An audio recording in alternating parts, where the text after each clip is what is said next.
Ao avançarmos na senda da compreensão da Revolução Farroupilha, impõe-se-nos considerar suas raízes intelectuais e ideológicas, as quais, embora tenham brotado em solo sul-rio-grandense, encontraram alimento e inspiração em acontecimentos de outra latitude, a Revolução Francesa de 1789. O que se operou nas margens do Sena repercutiu, com retardamento, mas não menor intensidade, nos pampas do extremo sul do Brasil. A Revolução Francesa, proclamando a queda do antigo regime, não se limitou a transformar a França, irradiou ideais universais de liberdade, igualdade e fraternidade que ecoaram pelos continentes.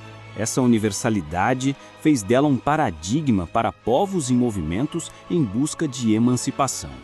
Assim também no Rio, os estancieiros e intelectuais beberam dessas fontes, adaptando-as às suas próprias circunstâncias.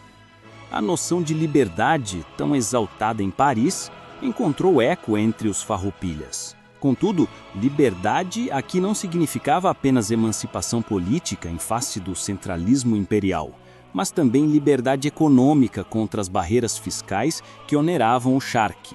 A liberdade almejada era, pois, uma conjugação de ideais republicanos e interesses pragmáticos. A igualdade, por sua vez, mostrava-se como conceito ambíguo. Se em França ela se traduzia na eliminação dos privilégios aristocráticos, no Rio Grande ela significava, em grande parte, a busca de um tratamento equânime entre as províncias do Império. O ressentimento gaúcho nascia da percepção de que sua economia era sacrificada em benefício de outras regiões. A igualdade era, portanto, mais federal do que social em sentido pleno. A fraternidade celebrada nas ruas de Paris encontrou sua tradução peculiar nos pampas. Os farroupilhas a reinterpretaram sob o signo da humanidade, substituindo o lema francês Liberté, Égalité, Fraternité por liberdade, igualdade, humanidade. Essa alteração não foi trivial, mas carregada de significação simbólica, indicando um desejo de transcender laços apenas nacionais para evocar uma universalidade humanista. O lema Farroupilha, assim, não era mero decalque do francês, mas sua adaptação criativa.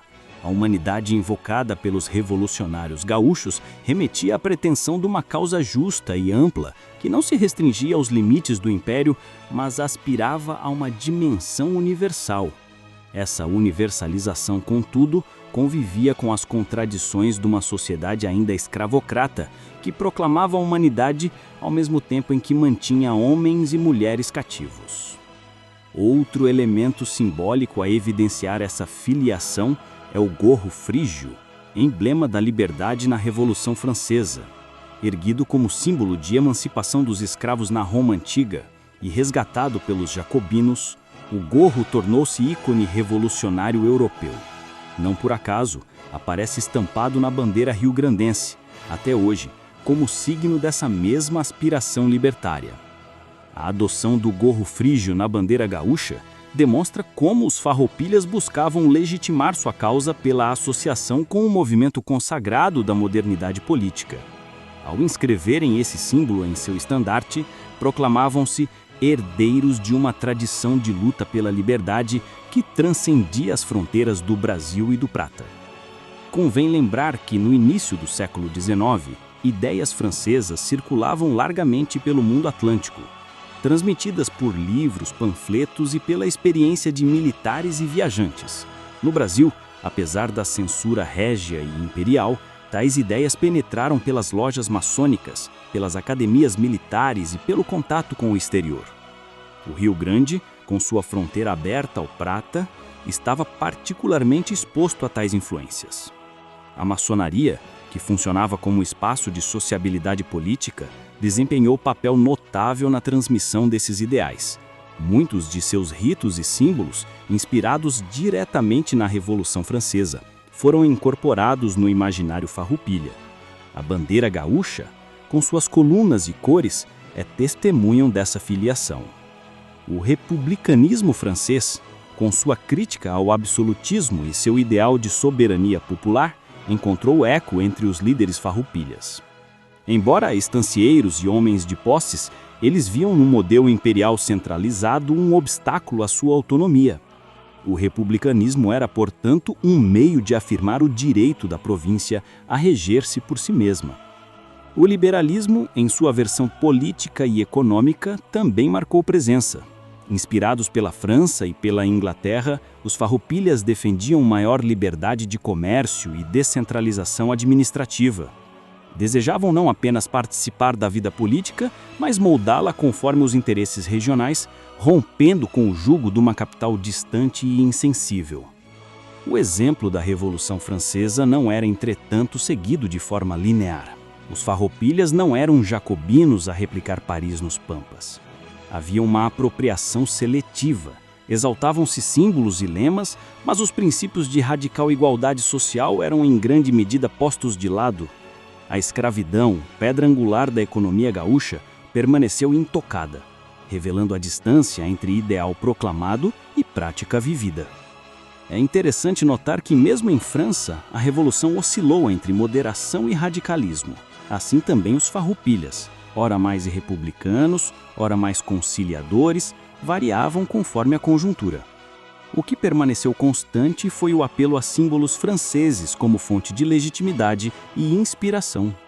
O ambiente cultural do Rio Grande, impregnado de literatura, jornais e proclamações que faziam eco às ideias europeias, contribuiu para difundir esse imaginário revolucionário. A retórica farroupilha não se limitava à linguagem prática da economia, mas ressoava em termos elevados, evocando a dignidade do homem livre e a universalidade dos direitos. Ao proclamarem a República Rio-Grandense em 1836, os farroupilhas não o fizeram apenas por motivos regionais. Buscavam inscrever-se na mesma tradição que inspirava os povos do mundo ocidental. A República não era uma invenção local, mas parte de uma corrente histórica que vinha da Roma clássica, passava pela França e se atualizava nos Pampas. O contato com estrangeiros também reforçou essa filiação ideológica. Figuras como o Giuseppe Garibaldi, imbuídas de ideais republicanos e carbonários, trouxeram ao movimento gaúcho um alento internacionalista que o aproximava ainda mais das revoluções europeias. Embora de origem italiana, Garibaldi encarnava o espírito de 1789, transposto às terras americanas. É preciso destacar ainda a estética da Revolução. Bandeiras, uniformes e proclamações farroupilhas buscavam conscientemente reproduzir a visualidade e a retórica francesas. O gorro frígio, as cores vibrantes e os lemas altivos não eram meros ornamentos, mas meios de pedagogia política, destinados a inspirar combatentes e a justificar a causa perante a opinião pública. Dessa maneira, pode-se afirmar que a Revolução Farroupilha foi, em sua dimensão ideológica, uma Revolução Francesa no Brasil meridional, não no sentido de cópia servil, mas de adaptação criativa, em que os princípios universais eram filtrados pelas necessidades locais. A liberdade, a igualdade e a humanidade eram proclamadas, ainda que seletivamente aplicadas. Tal constatação não diminui a grandeza do movimento, mas o insere no vasto contexto da modernidade política do século XIX. Ao apropriar-se dos símbolos franceses, os farroupilhas afirmavam que também o Brasil, e em particular o Rio Grande, participavam do concerto das nações que aspiravam a novos horizontes de liberdade. A Revolução Francesa, portanto, não foi para os farroupilhas um mero episódio distante, mas verdadeira matriz de pensamento e inspiração. Os lemas e símbolos atravessaram oceanos e fronteiras, chegando aos campos gaúchos, onde foram reconfigurados e proclamados em nome de uma causa provincial e, ao mesmo tempo, universal. Se a Revolução Francesa proclamou a queda do antigo regime, a farroupilha ergueu-se contra o centralismo imperial. Se em França se lutava contra privilégios aristocráticos, nos Pampas se combatia contra desigualdades regionais.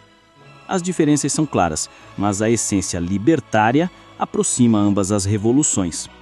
Ao evocarem a França revolucionária, os farroupilhas não apenas buscavam inspiração, mas também legitimidade. Queriam mostrar-se parte de um movimento mais amplo, cujos princípios eram reconhecidos como universais. O gorro frígio em sua bandeira era, portanto, proclamação silenciosa: somos também filhos da Revolução. A herança francesa continuaria a reverberar no imaginário gaúcho mesmo após o fim da guerra. Os símbolos permaneceram, os lemas ecoaram e a memória da Revolução Farroupilha nunca deixou de ser associada, consciente ou inconscientemente, ao grande marco europeu de 1789. A ponte entre Paris e Porto Alegre estava firmemente erguida. Concluímos, pois, que a Revolução Farroupilha foi, em sua dimensão ideológica, uma Revolução Francesa no Brasil meridional. Não no sentido de cópia servil, mas de adaptação criativa, em que os princípios universais eram filtrados pelas necessidades locais.